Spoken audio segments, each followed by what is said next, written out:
अस्सलाम वालेकुम। आज हमारी क्लास का जो है वो पहला लेक्चर स्टार्ट होने जा रहा है।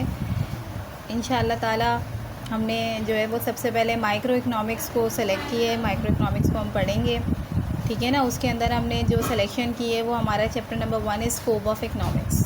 लेकिन इन सब चीज़ों को पढ़ने से पहले हमेशा की तरह, जिस तरह मैं हमेशा करती आई हूँ, मेरे तमाम स्टूडेंट बहुत अच्छे तरीके से जानते हैं कि हम एक दुआ पढ़ते हैं कि या अल्लाह पाक जो कुछ भी हम पढ़ें वो सब हमारे एग्ज़ाम का हिस्सा बने। इस दुआ के साथ जो है वो हम अपने चैप्टर नंबर 1 का आगाज़ करते हैं। आप लोगों ने क्लास 8 है, 9 है, ठीक है ना, 10 है, इसके अंदर मुख्तलिफ़ किसी ने पीरियड्स पढ़े, ठीक है ना, किसी ने जनरेशन्स पढ़ी। ठीक इसी तरीके से इकनॉमिक्स के भी कुछ स्कूल ऑफ थॉट्स हैं, इकनॉमिक्स के भी कुछ पीरियड्स हैं, और इस पीरियड्स के अंदर जो है वो इकनॉमिक्स को एक्सप्लेन किया गया है। सही है, इस पीरियड में इकनॉमिक्स को बहुत उम्दा तरीके से एक्सप्लेन किया गया है। तो हमारे पास, जैसे कि मैंने आपको सबसे पहले लिख दिया कि हमारे पास जो school of thoughts of economics है, ये देखिए आपको, ये मैंने सबसे पहले पॉइंट आउट किया हुआ है कि we have a 3 different school of thoughts of economics और अ पीरियड्स। आपने कंप्यूटर पढ़ा, उसमें जनरेशन्स होती हैं, first generation, second generation, third generation, fourth generation, ठीक है ना। आपने फ़िज़िक्स पढ़ा, आपने उसमें पीरियड्स पढ़े, ठीक है ना, किस पीरियड में आके किसने क्या कंट्रीब्यूशन किया। आपने केमिस्ट्री पढ़ा, आपने वहाँ पर भी कंट्रीब्यूशंस पढ़ी, अपने पीरियड्स को डिस्कस किया। इसी तरह बिल्कुल इकनॉमिक्स के अंदर भी हम मुख्तलिफ़ school of thoughts of economics को एक्सप्लेन करेंगे, जिसमें हमारा सबसे पहला है classical school of thoughts of economics, number 2 new classical school of thoughts of economics and modern school of thoughts of economics. Classical school of thoughts of economics के अंदर ये हमारा पहला पीरियड है। इस पहले पीरियड के अंदर, ठीक है ना, जब इकनॉमिक्स का आगाज़ हुआ, बेसिकली इकनॉमिक्स के वर्ड का मतलब क्या है, to manage the household. अब इस वर्ड को लेकर बहुत सारे इकोनॉमिस्ट हैं, उन्होंने मुख्तलिफ़ दौर के अंदर मुख्तलिफ़ डेफिनेशंस दी, मुख्तलिफ़ कॉन्सेप्ट्स दिए, मुख्तलिफ़ मीनिंग्स दी, ठीक है ना। इसी तरह जो हमारे पास पहला दौर है, जिसके अंदर हमारे पास इस दौर के और इकनॉमिक्स के फ़ादर भी मौजूद हैं, ठीक है ना। एडम स्मिथ के हवाले से हम बात कर रहे हैं कि इन द ईयर 1776 के अंदर, ये मैंने पॉइंट आउट किया हुआ है कि 1776 के अंदर एडम स्मिथ ने उन्होंने एक किताब लिखी थी, और उस किताब का नाम था an inquiry into the nature and causes of wealth of the nation. तो शॉर्टली लोग इसे वेल्थ ऑफ द नेशन भी कहते हैं, ठीक है ना। इस किताब के अंदर इन्होंने वाज़ेह तौर पे वजाहत कर दी थी, और ये फ़ादर हैं, सही है, फ़ादर का मतलब पाइनर, फाउंडर, ठीक। इन्होंने अपनी इस बुक के अंदर एक डेफिनेशन थी जो डिस्क्राइब करी, और इस डेफिनेशन को किस तरह से डिस्क्राइब किया। इन्होंने कहा कि इकनॉमिक्स क्या है, economic is the science study of wealth. अब आप साइंस बोलो या स्टडी बोलो, बात एक ही है। अब वेल्थ क्या होता है, सही है ना। सवाल ये पैदा होता है कि वेल्थ क्या है हमारे पास, ये लिखा हुआ। इकनॉमिक्स में अक्सर लोग वेल्थ के मायने बोलते हैं पैसा, ठीक है ना, लेकिन इकनॉमिक्स में वेल्थ के मायने गुड्स एंड सर्विसेज हैं। अब ये गुड्स एंड सर्विसेज क्या होती हैं? गुड्स वो होती हैं जो हमें दिखाई देती हैं, सर्विसेज वो होती हैं जो हमें दिखाई नहीं देती। जैसे सपोज दैट मैं आपको सिंपल सी एक एग्जांपल दूं, I write a letter on a paper. तो पेन जिससे मैं लिख रही हूँ और पेपर दोनों गुड्स हैं, बिकॉज विजिबल हैं वो। एंड राइट जो मैं वर्किंग कर रही हूँ, जो मेरी सर्विस है, ठीक है ना, मैं काम क्या कर रही हूँ उस वक्त, लिखने का, ठीक है। तो हम जो काम कर रहे होते हैं, हम जो सर्विस रेंडर्ड कर रहे होते हैं, सही है ना, वो सारी कहलाती हैं सर्विसेज, जिसे इनविजिबल आइटम्स भी कहा जाता है। तो गुड्स हमारे पास क्या हो गई, वो चीज़ जो हमें दिखाई देती है, और सर्विसेज वो हो गई जो हमें दिखाई नहीं देती। इकनॉमिक्स पूरी इनके ऊपर, इनके गिर्द घूमती है, जो इनका नज़रिया है, जो हमारे फादर ऑफ इकनॉमिक्स हैं एडम स्मिथ, इनका जो नज़रिया है, इनके नज़रिए के मुताबिक इन्होंने ये कॉन्सेप्ट ऑफ वेल्थ को लेकर आपके देखें डिफरेंट एस्पेक्ट्स बताएं। आप चाहे किसी भी आगे जाके आप किसी भी इकोनॉमिस्ट को पढ़ लें, लेकिन आप ये एक्सपेक्ट जो है वो कभी भी निगलेक्ट नहीं कर सकते, ठीक है ना। ये एक्सपेक्ट आपको हर डेफिनेशन में मिलेंगे, हर पीरियड में मिलेंगे, ठीक है ना। तो अब हमारे पास जैसे कि इन्होंने बोला कि वेल्थ है गुड्स एंड सर्विसेज, प्रोडक्शन एक ऐसा अमल जिसके अंदर गुड्स एंड सर्विसेज को प्रोड्यूस किया जाता है, ठीक है ना। अब देखें वो तमाम स्टूडेंट जिनको नहीं पता कि इकनॉमिक्स जो है वो टोटल एक अलग लैंग्वेज है, और हमारे पास इकनॉमिक्स जो एक अलग लैंग्वेज है, उस अलग लैंग्वेज के अंदर हम पर्सन यूज़ नहीं करेंगे, हम जो है वो सिंपल कोई ऐसा वर्ड यूज़ नहीं करेंगे, ठीक है ना। हमें कॉन्सेप्ट के हवाले से वर्ड्स का इस्तेमाल करना है। जैसे कोई शख्स अगर प्रोडक्शन कर रहा है तो वो प्रोड्यूसर है, कंजम्पशन कर रहा है तो वो कंज्यूमर है, ठीक है ना। ट्रेड कर रहा है तो वो ट्रेडर है, सही है। तो डिस्ट्रीब्यूशन कर रहा है तो वो डिस्ट्रीब्यूटर है या सप्लायर है। तो कहने का मकसद ये है कि आपने इकनॉमिक्स एक टोटल डिफरेंट लैंग्वेज है, और इस डिफरेंट लैंग्वेज को सामने रखते हुए, ठीक है ना, आपने इन सारी चीज़ों को एक्सप्लेन करना है। पहला कॉन्सेप्ट प्रोडक्शन ऑफ वेल्थ, किसकी प्रोडक्शन हो रही है? गुड्स एंड सर्विसेज की, ठीक है ना। तो जब हम इकनॉमिक्स के अंदर प्रोडक्शन ऑफ वेल्थ के हवाले से पढ़ेंगे तो लाजमी हमें याद होना चाहिए कि हम किस दौर के हवाले से बात कर रहे हैं, 1776 के हवाले से, ठीक है। कौन से दौर के हवाले से बात कर रहे हैं? 1776 के हवाले से।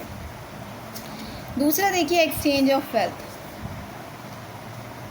एक्सचेंज ऑफ वेल्थ में क्या होता है, बाज़ दफ़ा ऐसा होता है हमारे पास कि कुछ चीज़ें अगर हमारे पास नहीं होती, ठीक है ना, तो हम दूसरे ममालिक के साथ कंपनसेट कर लेते हैं, ठीक है, दूसरे ममालिक से मंगवा लेते हैं और हम अपनी चीज़ उनको दे देते हैं, ठीक है ना। तो ये काम भी, ये क्या कहलाता है? ट्रेड कहलाता है। अगर इसका मकसद होता है to earn the foreign exchange तो लाजमी ये ट्रेड है, ठीक है ना, वरना ये कंपनसेशन एग्रीमेंट भी होता है कि आप हमसे ये ले लो और हम आपको ये दे देते हैं, यानी एक्सचेंज की शक्ल में। अब आ जाइए distribution of wealth.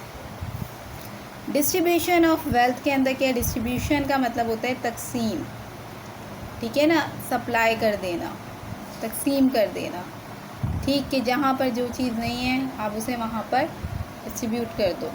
Consumption of wealth, consumption कहते हैं सर्फ। इकनॉमिक्स में ये एक बहुत बड़ा चैप्टर है जो आप आगे जाके स्टडी करेंगे, ठीक है ना, और उसमें पढ़ाया जाएगा कि कंजम्पशन एक्चुअली होती क्या है। कंजम्पशन ऑफ वेल्थ का मतलब ये है कि कंज्यूमर कंज्यूम आ कंज्यूमर गुड्स।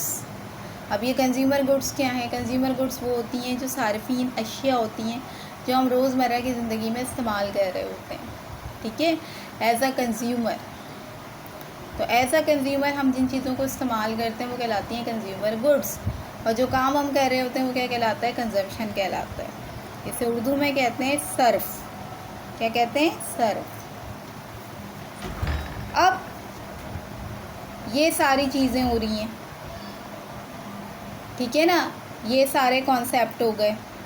यहाँ पे हमने पढ़ लिया school of thoughts of economics periods पढ़ लिए, ठीक है ना। हमने ये पढ़ लिया कि एडम स्मिथ के हवाले से इकनॉमिक्स एक्चुअली है क्या, साइंस ऑफ वेल्थ है। फिर साइंस ऑफ वेल्थ के हवाले से उन्होंने गुड्स एंड सर्विसेज का कॉन्सेप्ट दिया। गुड्स एंड सर्विसेज के कॉन्सेप्ट के साथ उन्होंने ये भी बता दिया कि देखो ये 4 एस्पेक्ट्स हैं जो आपको हर डेफिनेशन में आगे जाके आप जिस दौर में भी जाओगे, जिस पीरियड में भी जाओगे, वहाँ जाके आपको जो है वो, लेकिन ये सारे कॉन्सेप्ट्स आपने लाजमी पढ़ने हैं। अब एक सवाल है जो जहन में आता है, ठीक है ना, क्योंकि मैंने अभी आपको बताया कि हमारे पास कितने पीरियड्स हैं, क्लासिकल, न्यू क्लासिकल और मॉडर्न। अब हम जंप लगा के तो नहीं आएंगे अगले वाले दौर के अंदर, लाजमी इस दौर के अंदर कुछ ना कुछ ऐसी कमी रह गई होगी। ये नहीं है कि हम इस डेफिनेशन को ही ख़त्म कर देंगे, हम मानेंगे ही नहीं कि नहीं भाई इनकी तो थ्योरी गलत है, इनकी डेफिनेशन गलत है। कुछ ना कुछ कमी ऐसी रह गई है, ठीक है ना, तो उस कमी को आगे आगे दौर के जो दूसरे इकोनॉमिस्ट हैं, ठीक है ना, वो आगे दौर में अपने दौर के अंदर उस खामी को पकड़ते हैं। और उन्होंने जो सबसे पहला पॉइंट पिक किया ना, वो सबसे पहला पॉइंट क्या था कि इन्होंने सबसे ज़्यादा इम्पोर्टेंस ना वेल्थ को दी है, ठीक है ना। यानी इन्होंने वेलफेयर को बिल्कुल भी टच ही नहीं किया, जबकि सोसाइटी का मोटिव आपको पता है कि वेलबींग भी है। इन्होंने बिल्कुल भी वेलफेयर को टच ही नहीं किया। इन्होंने जो बात भी करी गुड्स एंड सर्विसेज के हवाले से करी। साथ ही साथ इकोनॉमिक मैन का कॉन्सेप्ट दिया, ठीक है ना। इकोनॉमिक मैन क्या, जो सिर्फ अपने बारे में सोचता है। यानी अभी इन्होंने बोला concept of wealth, goods and services, तो जो अपने बारे में सोच रहा है खाली, वो इकॉनमी के बारे में नहीं सोच रहा, वो माशरे के बारे में नहीं सोच रहा, वो लोगों के बारे में नहीं सोच रहा, ठीक है ना। वेलबींग इग्नोर हुई भी है, ठीक है ना। वेलबींग का मतलब होता है वेलफेयर, फलाह, एक दूसरे की मदद करना। और ये सोसाइटी का सबसे बड़ा पॉइंट होता है।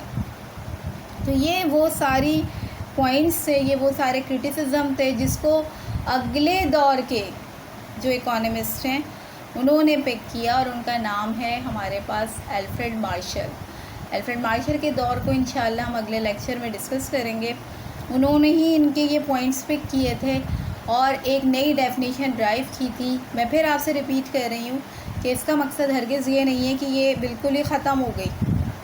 चेंजेस की जाती हैं, एडिशंस किए जाते हैं, इसी को ही आगे लेके चला जाता है, ठीक है। जब हम आपको पढ़ाएंगे तो फिर आपको पता चलेगा कि किस तरह से इन्होंने इन्हीं की डेफिनेशन को आगे लेके चले और उसको एक्सप्लेन किया। तो ये जो जितना भी लेक्चर मैंने आज के इसमें ऐड किया, ठीक है ना, स्कोप ऑफ इकनॉमिक्स में, ये सबसे पहला हमारा पीरियड था, फाउंडेशन था, ठीक है ना। तो ये पता होना बहुत ज़रूरी है। This is not become a part of your exam, लेकिन आपको ये पता होगा तो आप आगे के दौर को अच्छी तरह स्टडी कर सकते हैं, ठीक है ना। तो जो हमारे अगले लेक्चर्स होंगे इंशाअल्लाह ताला, उसमें कोशिश है हमारी कि एक सवाल हम ऐसा ऐड करेंगे, ठीक है ना, जो आपके एग्ज़ामिनेशन पॉइंट ऑफ व्यू के हवाले से इम्पॉर्टेंट होगा, ठीक, जाके आप उसकी अच्छी तरह प्रिपरेशन भी कर सकें, याद भी कर सकें, ताकि आपका टाइम भी सेव हो जाए, सही। और आपको उसका प्रॉपर तरीका हम बताएंगे कि देखें इस सवाल को इस तरीके से आपने करना है, सही है। तो आज के लेक्चर में अगर किसी को कोई मसला हो, किसी को कोई प्रॉब्लम हो, किसी भी किस्म का कोई भी इशू हो, ठीक है ना, आप बार बार मिस की वीडियो सुने। अगर फिर भी वो कॉन्सेप्ट आपका क्लियर नहीं होता किसी भी वजूहत की बिना पर, आप नोट कर लीजिए, ठीक है ना। तो जब मेरे पास सारे प्रॉब्लम्स कलेक्ट हो जाएंगे तो इंशाअल्लाह ताला मेरी हर मुमकिन कोशिश होगी कि मैं जल्द से जल्द उसको रिज़ॉल्व कर सकूँ। ओके, उम्मीद की जा सकती है कि आप इस लेक्चर को बहुत इंजॉय करेंगे और अच्छे तरीके से इसको समझेंगे, क्योंकि ये बेस है, इसका पता होना बहुत ज़रूरी है। आपको ये मालूम होना चाहिए कि अगर हम इस बात कर रही है 1776 की, तो आपके कान खड़े हो जाना चाहिए कि हाँ, मैं इसके बारे में बात कर रही हूँ, ठीक है। तो फिर इंशाअल्लाह नेक्स्ट लेक्चर में मुलाकात होती है, ठीक। ओके, जज़ाकल्लाह।